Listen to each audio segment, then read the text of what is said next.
ഒരുപാട് നാളുകൾക്ക് ശേഷം മുരളി നാട്ടിലോട്ട് തിരിച്ചു. പണ്ട് തന്നെ കാത്തുനിന്ന എട്ടന്മാരും എട്ടത്തിന്മാരും ഇന്ന് അമ്പലക്കടവ് തറവാട്ടിൽ കണ്ടില്ല. എല്ലാം മാറിയിരിക്കുന്നു.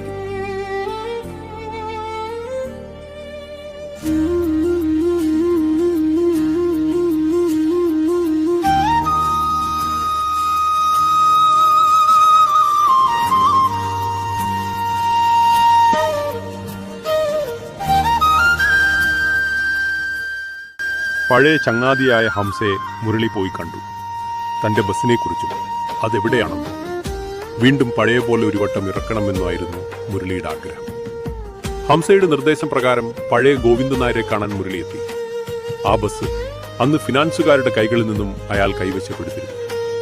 ആ ബസ് വീണ്ടും മാറ്റങ്ങൾ വരുത്തി പുതിയ മോഡലിൽ ഇറക്കാൻ അവർ തീരുമാനിച്ചു. അതിനാവശ്യമായ നിയമോപദേശം വെഹിക്കിൾ ഇൻസ്പെക്ടർ നൽകി. പിന്നീട് ലേബർ ഓഫീസറെ കണ്ടു. ആദ്യം അയാൾ തമാശയായി എടുത്തു. പിന്നീട് അതിൽ കാര്യമുണ്ടെന്ന് മനസ്സിലായി. അങ്ങനെ ഞങ്ങൾ ആ പഴയ ഗൾഫ് മോട്ടോർസ് ഇറക്കാൻ തീരുമാനിച്ചു.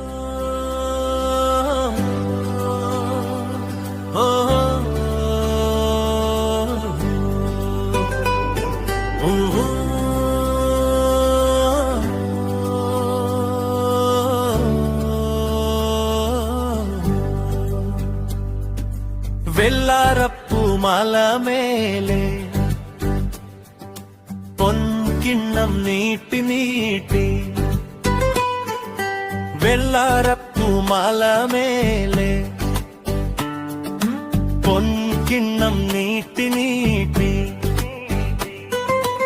ആകാശപ്പൂ മുടിച്ചൂടി മുകിലാരപ്പട്ടു ചുട്ടി ഓണത്താരാടി വരുന്നേ, ഓണത്താരാടി വരുന്നേ. വെള്ളാരപ്പൂ മലമേലെ പൊൻകിണ്ണം നീട്ടി നീട്ടി,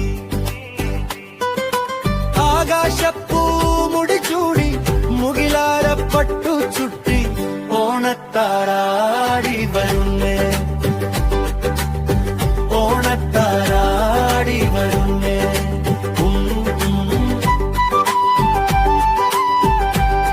കാലം കഴിയുന്തോറും മാറ്റങ്ങൾ വന്നുകൊണ്ടിരിക്കും. മുകളിലുള്ള പച്ചയില ഉണങ്ങി താഴേക്ക് വീഴാം. താഴെയുള്ള കൊമ്പ് മുകളിലേക്ക് ഉയരാം.